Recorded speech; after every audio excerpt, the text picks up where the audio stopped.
India Legal presents Courts Roundup.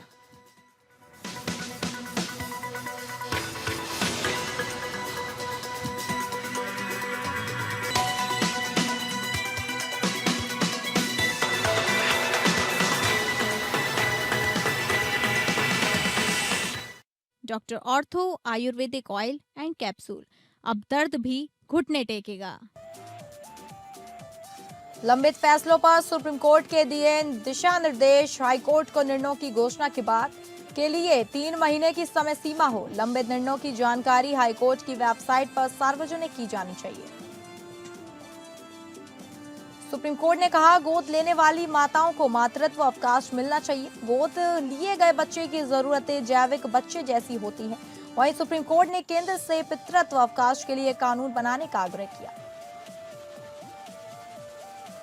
Gangster के रिश्तेदार की संपत्ति जब्त नहीं की जा सकती। संपत्ति जब्ती के लिए अपराध और संपत्ति का संबंध जरूरी। इलाहाबाद हाईकोर्ट ने दिया महत्वपूर्ण फैसला।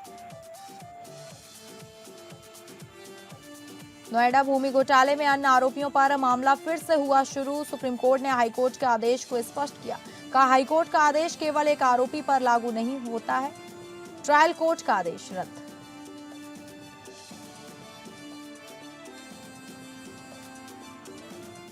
नमस्कार, आप सभी का स्वागत है कोर्ट्स राउंड अप में और मैं हूं आपके साथ अंकिता सिंह। अगले आधे घंटे हम सुप्रीम कोर्ट, हाई कोर्ट और तमाम निचली अदालतों की खबरों को आपके सामने रखेंगे। तो शुरू करते हैं courts round up. India Legal presents Courts Roundup.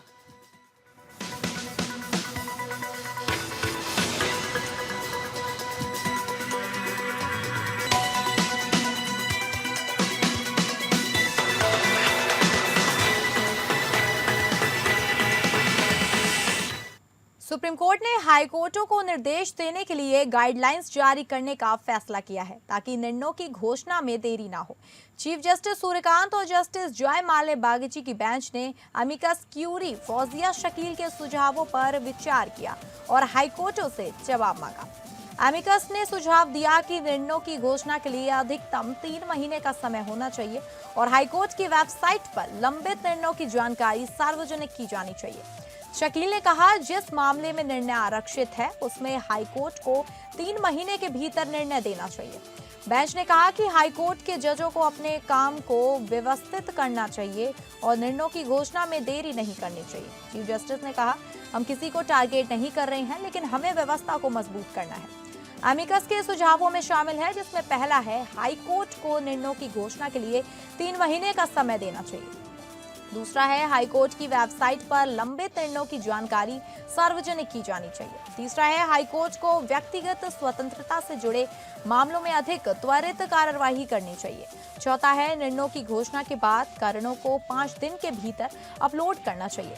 पांचवा है, हाईकोर्ट के चीफ जस्टिस को लंबित निर्णयों की जानकारी दी जानी चाहिए और आवश्यक कार्यवाही करनी चाहिए।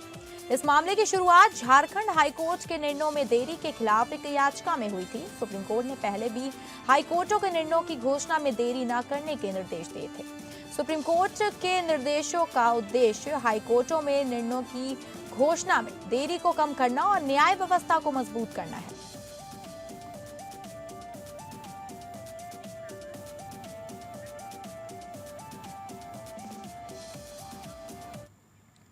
स्टेट ऑफ यूपी बनाम जयवीर सिंह पर सुप्रीम कोर्ट में सुनवाई हुई। इस मामले में Bangalore water supply and sewerage board एक वैधानिक प्राधिकरण और उसके कर्मचारियों के बीच श्रम कानूनों की लागूता के संबंध में विवाद उत्पन्न हुआ था। कर्मचारियों ने औद्योगिक विवाद अधिनियम 1947 के तहत अपनी सेवा शर्तों के संबंध में विवाद उठाया, जिसमें दावा किया गया कि वे अधिनियम की धारा 2J के तहत उद्योग की परिभाषा के अंतर्गत आते हैं। सुप्रीम कोर्ट ने उद्योग शब्द की व्यापक और उदार व्याख्या की ताकि श्रम कानूनों के सामाजिक और कल्याणकारी उद्देश्यों को पूरा किया जा सके। कोर्ट ने कहा कि औद्योगिक विवाद अधिनियम एक लाभकारी कानून है जिसका उद्देश्य श्रमिकों की सुरक्षा करना है, इसलिए इसकी व्याख्या इस तरह की जानी चाहिए जो इसके उद्देश्य को आगे बढ़ाए। सुप्रीम कोर्ट ने ट्रिपल टेस्ट का परिचय दिया, जिसमें कहा गया कि कोई गतिविधि उद्योग मानी जाएगी यदि वह 3 शर्तों को पूरा करती है। पहला, व्यवस्थित और संगठित गतिविधि हो। दूसरा, नियोक्ता और कर्मचारी के बीच सहयोग हो। और तीसरा, गतिविधि में वस्तुओं या सेवाओं का उत्पादन या वितरण हो जो मानव की आवश्यकताओं को पूरा करता हो। सुप्रीम कोर्ट ने यह भी स्पष्ट किया कि सार्वजनिक उपयोगिता सेवाएं, जिसमें वैधानिक निकाय और सरकारी संगठन शामिल है, उद्योग की परिभाषा के अंतर्गत आ सकती हैं अगर वे ट्रिपल टेस्ट को पूरा करती हैं। कोर्ट ने कहा कि पानी की आपूर्ति, शिक्षा और स्वास्थ्य जैसी सेवाएं संगठित प्रयासों और नियोक्ता कर्मचारी संबंधों को शामिल करती हैं और इसलिए उन्हें केवल सार्वजनिक कल्याणकारी उद्देश्यों के कारण बाहर नहीं किया जा सकता है। वही मामले पर ज्यादा जानकारी देंगी India legal researcher Priya Kumari. क्या जानकारी आपके पास? जी नमस्कार दर्शकों। देखिए, इंडस्ट्री की डेफिनेशन पहले 1978 के जजमेंट में काफी वाइड कर दी गई थी, जिससे लगभग हर एम्प्लॉय एक्टिविटी उसमें आ जाती थी। जी। अब सुप्रीम कोर्ट इसको दोबारा एग्जामिन कर रही है, क्योंकि इसे गवर्नमेंट के सॉवरेन फंक्शंस जैसे डिफेंस, जुडिशरी और लॉ एंड ऑर्डर भी गलती से इंक्लूड हो सकते हैं। कोर्ट का कहना है कि ट्रिपल तलाक अभी भी रेलेवेंट है, लेकिन उसे ब्लाइंडली अप्लाई नहीं करना चाहिए। हर केस में देखना होगा कि एक्टिविटी कमर्शियल है या स्टेट की स्टैट्यूटरी ड्यूटी है। साथ ही नए लॉस भी ये इंडिकेट करते हैं कि सॉवरेन एक्टिविटीज को बाहर रखना चाहिए। ओवरऑल कोर्ट ने बैलेंस्ड अप्रोच दे रही है इसमें, ताकि सिर्फ वही एक्टिविटीज इंडस्ट्रीज में जाए जो बिजनेस या ट्रेड जैसी हो, और साथ ही वर्कर्स के राइट्स को भी प्रोटेक्ट बाकी इसकी फाइनल वर्डिक्ट अभी आनी बाकी है। तो हम यह उम्मीद कर सकते हैं कि इंडस्ट्री की एक मॉडिफाइड डेफिनेशन हमें मिलेगी। धन्यवाद जी, ठीक है, धन्यवाद आपका जानकारी देने के लिए। सुप्रीम कोर्ट ने केंद्र सरकार से पितृत्व अवकाश को सामाजिक सुरक्षा लाभ के रूप में मान्यता देने के लिए कानून बनाने का आग्रह किया है। न्यायालय ने कहा कि पितृत्व अवकाश की अवधि ऐसी होनी चाहिए जो माता पिता और बच्चे दोनों की जरूरतों को ध्यान में रखे। यह फैसला तब आया जब सुप्रीम कोर्ट ने सोशल सिक्योरिटी कोड 2020 की धारा 60(4) को असंवैधानिक घोषित किया, जिसमें गोद लेने वाली माताओं को केवल 3 महीने से कम उम्र के बच्चों को गोद लेने पर ही मातृत्व अवकाश देने का प्रावधान था। सुप्रीम कोर्ट ने कहा कि यह प्रावधान गोद लेने वाली माताओं और गोद लिए गए बच्चे के साथ भेदभाव करता है। सुप्रीम कोर्ट ने अपने फैसले में कहा कि गोद लिए गए बच्चे की जरूरतें जैविक बच्चे से अलग नहीं होती हैं। न्यायालय ने जोर दिया कि पितृत्व अवकाश को सामाजिक सुरक्षा लाभ के रूप में मान्यता दी जानी चाहिए और इसकी अवधि माता पिता और बच्चे की जरूरतों को ध्यान में रखते हुए तय की जानी चाहिए।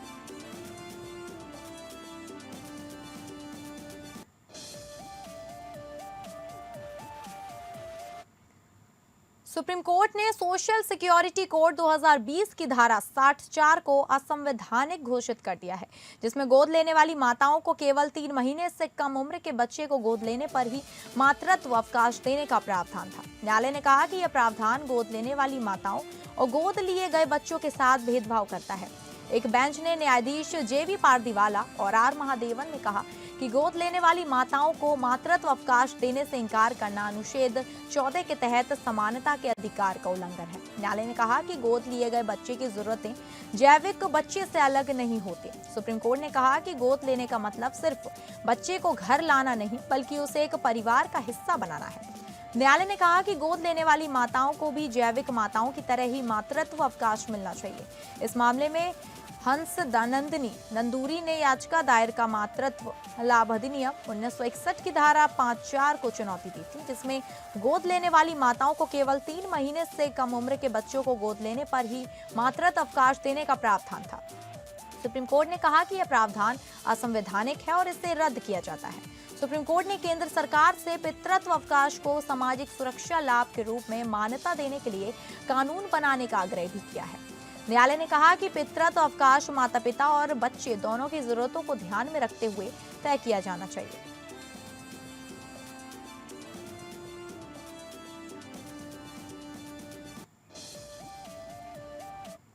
सुप्रीम कोर्ट ने गुरु गोविंद सिंह जयंती को राष्ट्रीय अवकाश घोषित करने की मांग वाली याचिका को खारिज कर दिया है। न्यायालय ने कहा कि भारत पहले से ही अवकाशों का देश है और हमें इसमें और जोड़ने की जरूरत नहीं है। एक वकील ने याचिका में तर्क दिया था कि गुरु गोविंद सिंह एक महत्वपूर्ण ऐतिहासिक व्यक्ति हैं और उनकी जयंती को राष्ट्रीय अवकाश घोषित किया जाना चाहिए। हालांकि न्यायालय ने इस तर्क को स्वीकार नहीं किया और याचिका को खारिज कर दिया। इस मामले में न्यायालय ने कहा कि सार्वजनिक अवकाशों की घोषणा के लिए एक समान नीति होनी चाहिए, लेकिन यह सरकार का काम है, न कि न्यायालय का। न्यायालय ने यह भी कहा कि विभिन्न राजनीतिक और समुदाय समूह की इच्छाओं के आधार पर अवकाशों की घोषणा नहीं की जानी चाहिए। सुप्रीम कोर्ट ने कहा कि भारत में पहले से ही कई अवकाश हैं और हमें इसमें और जोड़ने की जरूरत नहीं है। न्यायालय ने कहा कि अवकाशों की घोषणा के लिए एक समान नीति होनी चाहिए, लेकिन यह सरकार का काम है, न कि न्यायालय का। सुप्रीम कोर्ट के इस फैसले से यह भी स्पष्ट होता है कि न्यायालय अवकाशों की घोषणा के मामले में सरकार को ही निर्णय लेने की शक्ति देता है। न्यायालय ने यह भी कहा कि अवकाशों की घोषणा के लिए एक समान नीति होनी चाहिए, लेकिन यह सरकार का काम है, न कि न्यायालय का। इस फैसले से यह भी पता चलता है कि सुप्रीम कोर्ट अवकाशों की घोषणा के मामले में बहुत सावधानी से निर्णय लेता है और सरकार को इस मामले में निर्णय लेने की शक्ति देता है।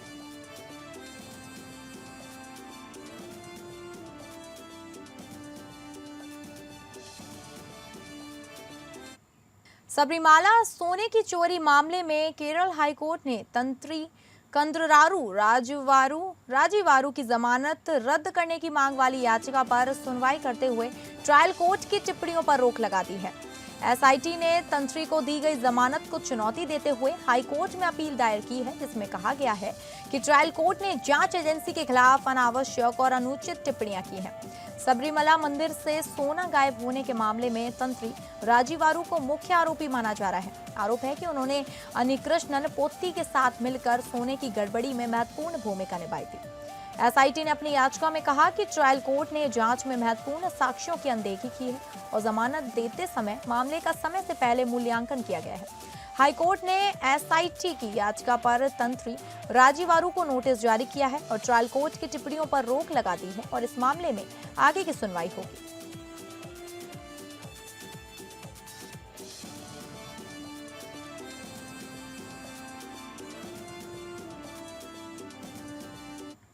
इलाहाबाद हाईकोर्ट ने एक महत्वपूर्ण फैसले में कहा है कि किसी व्यक्ति की संपत्ति केवल इस आधार पर जब्त नहीं की जा सकती कि वह किसी गैंगस्टर या का रिश्तेदार है। अदालत ने स्पष्ट किया कि संपत्ति जब्ती के लिए अपराध और संपत्ति के बीच सीधा संबंध साबित होना जरूरी है। जस्टिस राजबीर सिंह की पीठ ने मंसूर अंसारी की अपील स्वीकार करते हुए उनकी संपत्ति जब्त करने का आदेश रद्द कर दिया। मंसूर अंसारी कुख्यात गैंगस्टर मुख्तार अंसारी के चचेरे भाई हैं। जिला मजिस्ट्रेट द्वारा मंसूर अंसारी की दुकानों और भवन को बेनामी संपत्ति बताते हुए जब्त किया गया था, जिसे गाजीपुर के विशेष न्यायालय गैंगस्टर एक्ट के तहत सही ठहराया गया था।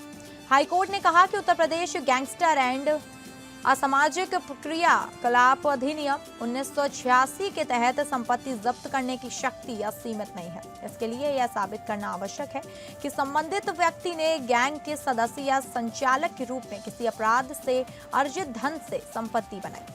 अदालत ने कहा, सिर्फ आरोप या संदेह के आधार पर संपत्ति जब्त नहीं की जा सकती। अपराध और संपत्ति के बीच स्पष्ट संबंध होना अनिवार्य है। कोर्ट ने यह भी स्पष्ट किया कि विश्वास करने के कारण केवल शक या अंदाजे पर आधारित नहीं हो सकता, बल्कि ठोस साक्ष्यों पर आधारित होना चाहिए। इस मामले में अदालत ने पाया कि राज्य ऐसा कोई ठोस सबूत पेश नहीं कर सका जिससे यह साबित हो सके कि संपत्ति अपराध से अर्जित धन से बनाई गई है। हाईकोर्ट ने कड़ी टिप्पणी करते हुए कहा कि केवल मुख्तार अंसारी का रिश्तेदार होने के आधार पर संपत्ति जब्त करना पूरी तरह गलत है। अदालत ने जिला मजिस्ट्रेट और स्पेशल कोर्ट के आदेशों को मनमाना और बिना आधार बताते हुए रद्द कर दिया और राज्य सरकार को तत्काल संपत्ति मुक्ति करने का आदेश दिया।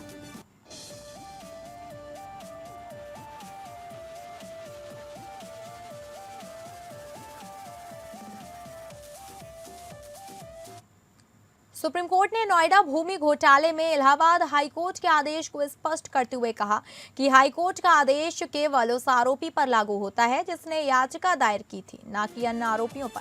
सुप्रीम कोर्ट ने ट्रायल कोर्ट के उस आदेश को रद्द कर दिया जिसमें हाईकोर्ट के आदेश को गलत तरीके से समझा गया था। सुप्रीम कोर्ट ने कहा कि हाई कोर्ट के आदेश को गलत तरीके से समझने से अन्य आरोपियों को भी फायदा मिल रहा था, जो उचित नहीं है। सुप्रीम कोर्ट ने ट्रायल कोर्ट को निर्देश दिया कि वह अन्य आरोपियों के खिलाफ मामले की सुनवाई फिर से शुरू करे। इस मामले में आरोप है कि नोएडा में लगभग 300 बीघा जमीन की खरीद बिक्री में किसानों को दबाव में लाकर कम कीमत पर जमीन बेचने के लिए मजबूर किया गया था। इस मामले में कई लोगों के खिलाफ एफआईआर दर्ज की गई थी, जिसमें धोखाधड़ी, जालसाजी और अन्य अपराध शामिल है। सुप्रीम कोर्ट ने कहा कि ट्रायल कोर्ट को अनावश्यक रूप से आदेश की व्याख्या करने की कोशिश नहीं करनी चाहिए, क्योंकि इससे मामले में देरी हो सकती है। सुप्रीम कोर्ट ने यह भी कहा कि अन्य आरोपियों की याचिकाएं हाई कोर्ट में लंबित है और उन्हें अलग से सुनवाई के लिए रखा जाएगा। सुप्रीम कोर्ट के इस फैसले से यह स्पष्ट होता है कि न्यायालय अवकाशों की घोषणा के मामले में सरकार को ही निर्णय लेने की शक्ति देता है। न्यायालय ने यह भी कहा कि अवकाशों की घोषणा के लिए एक समान नीति होनी चाहिए, लेकिन यह सरकार का काम है, न कि न्यायालय का।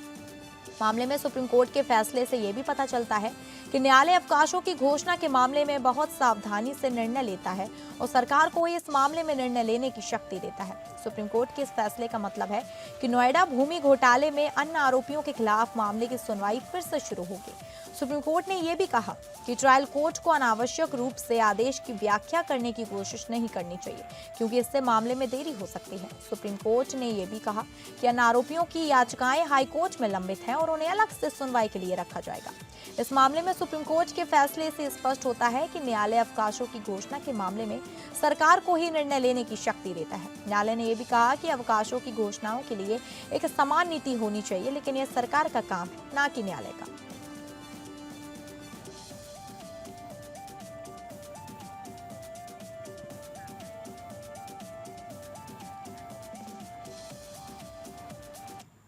केरल हाईकोर्ट ने पूर्व मंत्री एंटनी राजू की अंडरवियर सबूत छेड़छाड़ मामले में सजा को निलंबित करने से इनकार कर दिया है। इस मामले के साथ राजू आगामी विधानसभा चुनाव में भाग लेने के लिए अयोग्य हो जाएंगे, जब तक कि सुप्रीम कोर्ट इस आदेश को उलट नहीं देता। राजू जनाधित्य केरल कांग्रेस पार्टी के नेता हैं, जो केरल में सत्तारूढ़ लेफ्ट डेमोक्रेटिक फ्रंट गठबंधन का हिस्सा है। राजू को जनवरी में Nedumangad judicial first class magistrate court 1 द्वारा सबूत छेड़छाड़ मामले में दोषी ठहराया गया था, जिसका इतिहास 3 दशकों से अधिक का है। उनकी अपील सेशन कोर्ट में लंबित है। सेशन कोर्ट ने उनकी जेल की सजा को निलंबित कर दिया था, लेकिन उनकी सजा को निलंबित करने से इनकार कर दिया, जिससे राजू विधायक के रूप में अयोग्य हो गए। हाईकोर्ट ने सेशन कोर्ट के फैसले के खिलाफ राजू की याचिका को खारिज कर दिया। न्यायाधीश सी जयचंद्रन ने कहा कि सेशन कोर्ट ने ये सही फैसला लिया कि राजू की सजा को निलंबित करने से उनके राजनीतिक भविष्य पर कोई असर नहीं पड़ेगा। राजू ने अपनी याचिका में कहा था कि सेशन कोर्ट ने गलत तरीके से फैसला लिया कि उनकी सजा को निलंबित करने से कोई अपरिवर्तनीय नुकसान नहीं होगा। राजू ने कहा था कि उनकी सजा को निलंबित करने से उनके राजनीतिक भविष्य पर असर पड़ेगा और उन्हें आगामी विधानसभा चुनाव में भाग लेने का मौका मिलेगा। प्रोसिक्यूशन ने राजू की याचिका का विरोध किया था और कहा था कि उनकी सजा को निलंबित करने से अपराधियों को प्रोत्साहन मिलेगा। प्रोसिक्यूशन ने यह भी कहा कि सुप्रीम कोर्ट के फैसले के अनुसार सजा को निलंबित करने का फैसला केवल असाधारण परिस्थितियों में लिया जाना चाहिए। चुनाव लड़ने की इच्छा को असाधारण परिस्थिति नहीं माना जा सकता। इस मामले में राजू को दोषी ठहराया गया था, क्योंकि जिन्होंने 1990 के एक मामले में सबूत छेड़छाड़ की थी। उस मामले में एक ऑस्ट्रेलियन नागरिक एंड्रयू सल्वाटोर सर्वेली को तिरुवनंतपुरम हवाई अड्डे पर ड्रग के साथ गिरफ्तार किया गया था। सर्वेली को शुरू में दोषी ठहराया गया था, लेकिन बाद में हाईकोर्ट ने उन्हें बरी कर दिया था, क्योंकि सबूत में छेड़छाड़ की गई थी। राजू की सजा को निलंबित करने से इंकार करने के हाईकोर्ट के फैसले से स्पष्ट होता है कि न्यायालय अपराधियों को सजा से बचने का मौका नहीं देना चाहता है। यह फैसला आगामी विधानसभा चुनाव में राजू की भागीदारी को प्रभावित कर सकता है।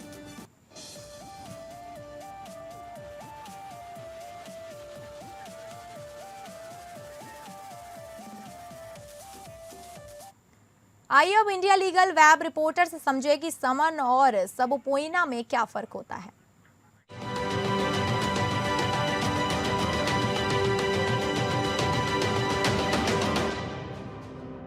आइए जानते हैं समन और सबपीना में क्या डिफरेंस होता है। समन एक लीगल नोटिस होता है जो कोर्ट किसी पर्सन को भेजता है, जिससे उसे स्पेसिफाइड डेट पर कोर्ट में प्रेजेंट होना पड़ता है। BNSS under section 63 to 71 summons के प्रोविजन को गवर्न करते हैं। इसका मतलब होता है कि आप डायरेक्टली केस का पार्ट है, जैसे रिस्पोंडेंट, अक्यूज्ड या विटनेस। अब बात करते हैं सबपीना की। ये भी कोर्ट का ऑर्डर होता है जिससे के द्वारा कोर्ट किसी पर्सन को बुलाता है एज ए विटनेस या फिर कुछ डॉक्यूमेंट या एविडेंस प्रोड्यूस करने के लिए। इसमें आप केस का डायरेक्ट पार्ट नहीं होते पर आपकी इन्फॉर्मेशन इंपॉर्टेंट होती है।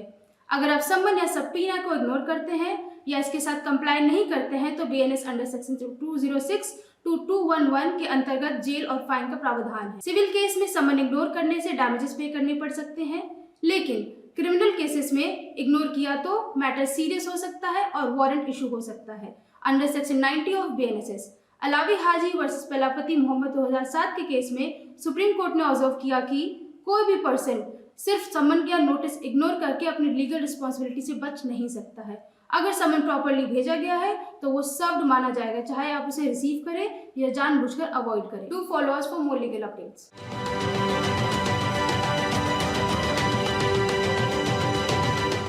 तो फिलहाल कोर्ट्स राउंड में बस इतना ही। नमस्कार। India Legal presents Courts Roundup.